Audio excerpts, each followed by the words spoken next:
¿Qué tan perturbadora tiene que ser una foto para demostrar que el salvaje oeste fue mucho más oscuro de lo que nos contaron? Desde montañas de cráneos y forajidos retratados después de fallecer, hasta imágenes reales que muestran el lado más extraño, crudo e incómodo de aquella época, en este video descubriremos fotos históricas verdaderamente impactantes. Número 13. Montaña de cráneos de bisonte. A finales del siglo XIX, surgió una imagen impactante. Era una fotografía que mostraba una montaña de cráneos de bisontes, tomada en 1892 frente a la planta de carbón de Michigan. La imagen era escalofriante, pues simbolizaba la casi extinción de las otrora poderosas manadas de bisontes que vagaban por Norteamérica. Esto es el asesinato de los búfalos, nuestros hermanos, y debemos acabar con ello. Ocultémoslo. En el siglo XVIII, millones de bisontes poblaban las llanuras, su número oscilaba entre los 30 y los 60 millones. Pero a medida que más colonos avanzaban hacia el oeste, las cosas cambiaron. Armados hasta los dientes, llegaron los cazadores. La demanda de pieles y huesos de bisonte se disparó, lo que provocó una matanza a gran escala. La mayoría de las manadas desaparecieron a finales de la década de 1870, dejando la tierra desierta. La fotografía cuenta la historia de una manera que las palabras no pueden. Los huesos, apilados, parecen formar parte del paisaje mismo. Es difícil imaginar semejante pérdida. El terreno cubierto de hierba se extiende frente a ti, pero son los huesos los que llaman la atención, un símbolo de la destrucción sufrida en apenas unas décadas. Su peso es difícil de ignorar. Número 12. El forajido enmascarado. Quizás veas a un hombre con una máscara, sentado allí con aspecto rudo, pero está muerto. Se trataba de William Brazenville Brazelton, un notorio forajido del salvaje oeste. Conocido por asaltar diligencias, usaba una máscara para ocultar su rostro y portaba pistola y rifle. Su método era sencillo, pero audaz. Exigía objetos de valor al conductor y a los pasajeros, dejándoles pocas opciones. Se dice que Brazelton cometió 9 robos a diligencias en Arizona y Nuevo México, lo que lo hizo famoso en la región. Pero su ola de crímenes terminó el 22 de agosto de 1878. El sheriff del condado de Pima, Charles Echavelle, junto con un grupo de 5 hombres, lo localizaron a 2 millas al sur de Tucson, Arizona. Se produjo un violento enfrentamiento y Brazelton resultó muerto. Cuando lo encontraron, llevaba 2 cinturones de cartuchos, pistolas, un rifle e incluso una máscara. También tenía consigo objetos de sus robos anteriores, incluyendo un par de pendientes y un reloj de oro con cadena.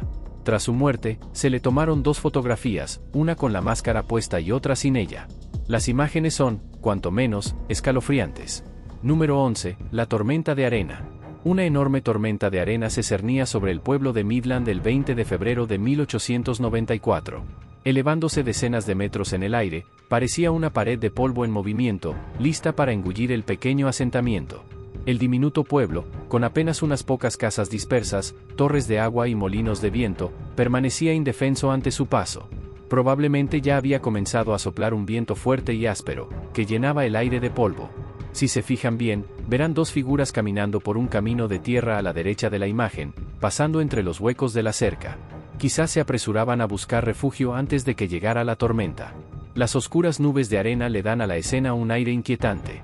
Incluso desde la distancia, la tormenta parecía rugir con fuerza, acercándose sigilosamente. Los molinos de viento permanecían inmóviles, a la espera del impacto inevitable. Los habitantes de Midland debieron sentir el peso del polvo en la garganta, el viento seco azotando sus rostros, sin poder hacer mucho para detener la fuerza de la naturaleza. El pueblo, diminuto ante la tormenta, parecía prepararse para lo peor. Número 10. El hombre en el ataúd. La siguiente foto muestra a Reuben Houston Burroughs tendido en un ataúd de madera. Viste ropas toscas y sostiene un rifle, como si estuviera listo para una última pelea. Su rostro refleja serenidad, como si estuviera descansando. Reuben Houston Burroughs fue en su día el forajido más temido del sur. Perseguido por un gran número de agentes de la ley y detectives de Pinkerton, se hizo famoso por sus robos de trenes entre 1886 y 1890. A menudo lo comparaban con Jesse James, y con cada robo exitoso, su leyenda crecía. El primer robo de Burroughs tuvo lugar en Bellevue, Texas, el 1 de diciembre de 1886. En aquel entonces no estaba solo, pues lo acompañaba su hermano Jim, pero en enero de 1887, Reuben ya era lo suficientemente intrépido como para robar un tren en Gordon, Texas, él solo. No fue un robo cualquiera. Se llevó $4,200 del vagón expreso. En aquella época, aquello era una fortuna. Ningún otro hombre en la historia había logrado semejante hazaña en solitario. A pesar de haber sido capturado en 1890, Burroughs no permaneció mucho tiempo entre rejas. Logró escapar, solo para encontrar la muerte en un feroz tiroteo pocos días después. Tras su fallecimiento, su cuerpo fue trasladado a Birmingham, donde fue expuesto al público. Posteriormente, fue enviado a su tierra natal para ser enterrado.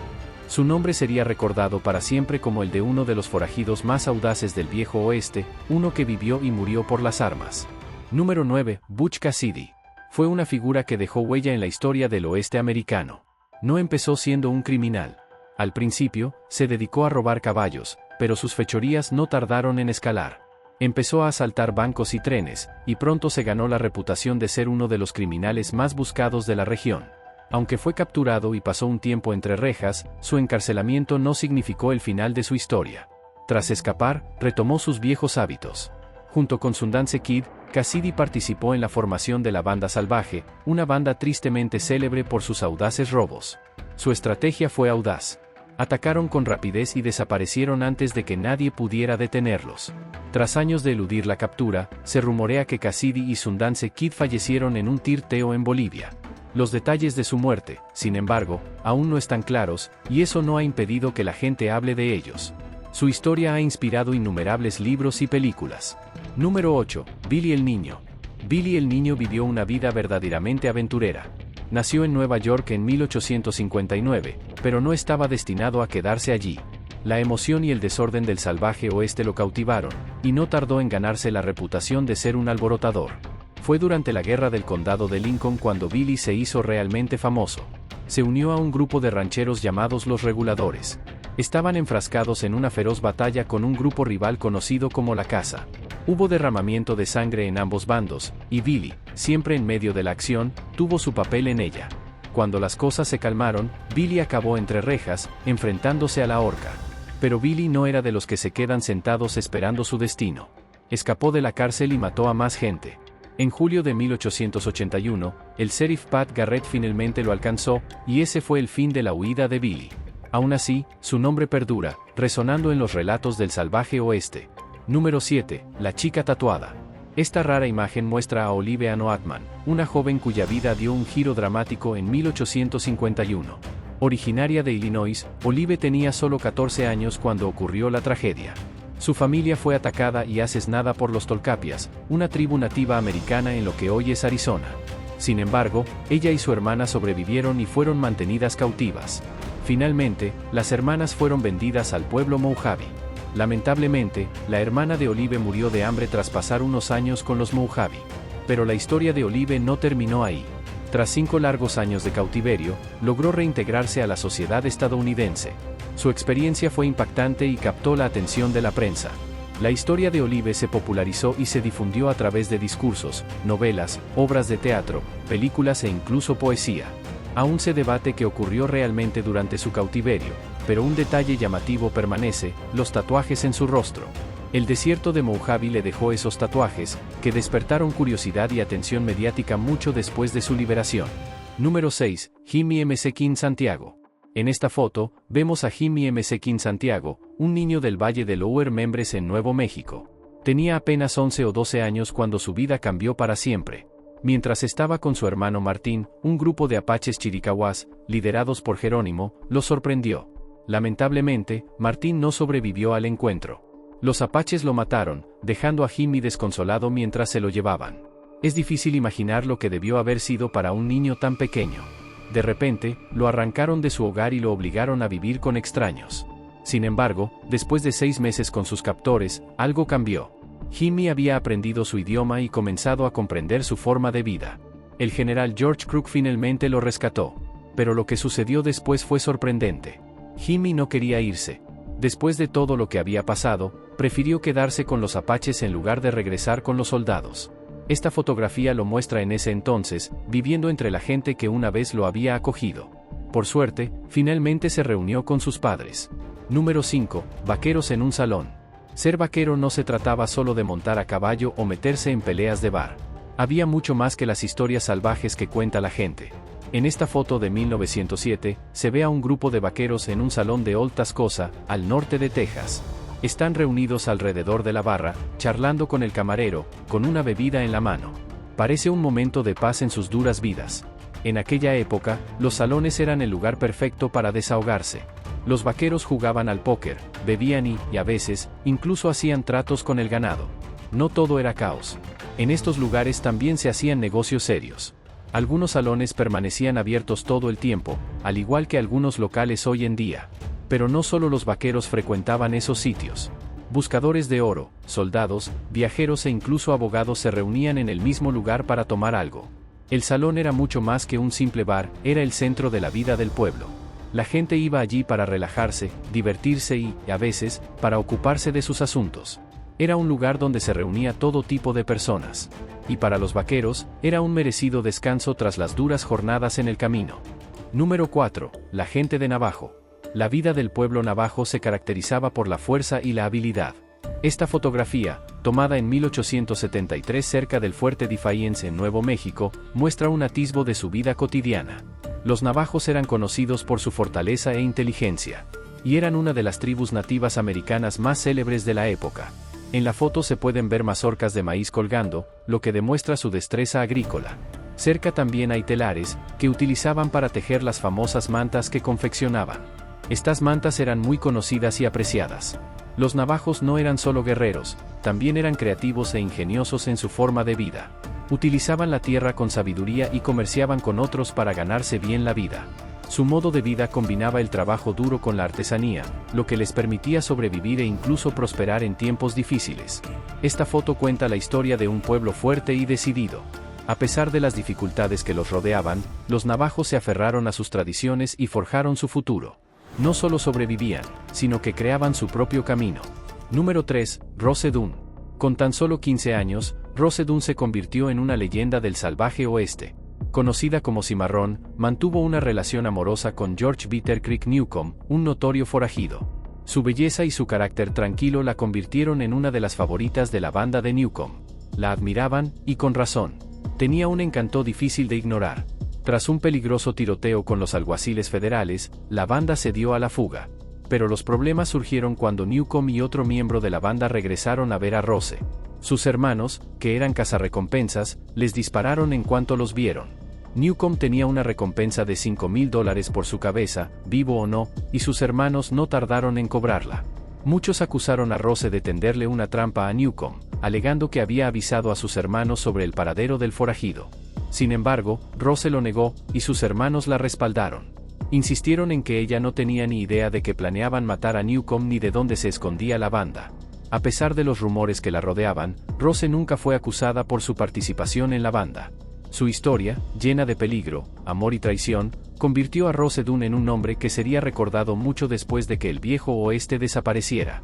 Número 2. Foto policial de Laura Bullion. La historia de Laura Bullion es una historia de crimen y supervivencia. Su foto policial, tomada por la agencia de detectives Pinkerton en 1893, muestra solo un atisbo de su vida problemática. Nacida en Knickerbocker, Texas, alrededor de 1876, tuvo un comienzo difícil. Su madre era alemana y su padre, un nativo americano, era un ladrón de bancos. Al crecer en un pueblo plagado de forajidos, no fue sorprendente que Laura siguiera el mismo camino. En su adolescencia, conoció a los famosos forajidos William Carver y Ben Kilpatrick, el Alto Tejano. Cuando creció, se unió a ellos en sus actividades delictivas. Laura participó en el robo del tren Great Northern y fue arrestada por ello en 1901. Fue condenada a 5 años de prisión. Sin embargo, solo cumplió 3 años y medio y fue puesta en libertad. Tras su liberación de la Penitenciaría Estatal de Missouri en 1905, Laura intentó llevar una vida honrada. Se mudó a Memphis, Tennessee, y cambió su nombre a Freda Lincoln. Trabajó como costurera y diseñadora de interiores, pero, lamentablemente, nunca alcanzó el éxito. Laura pasó sus últimos años en la pobreza y falleció en 1961. Su vida estuvo llena de aventuras, pero terminó en una lucha silenciosa. Número 1. Los danzantes del espíritu apache. Ocupan un lugar profundo en las tradiciones de las tribus nativas americanas del suroeste. Estos grupos, como los apaches mezcaleros y chiricahuas, vivían en entornos donde encontrar alimento y refugio era difícil. Aprendieron a depender de la tierra y de sus prácticas culturales para sobrevivir. Una de sus tradiciones más poderosas es la danza de la corona, a veces llamada la danza del diablo. Los apaches creen que este ritual sagrado les fue enseñado por los espíritus de la montaña para sanar y proteger a su pueblo.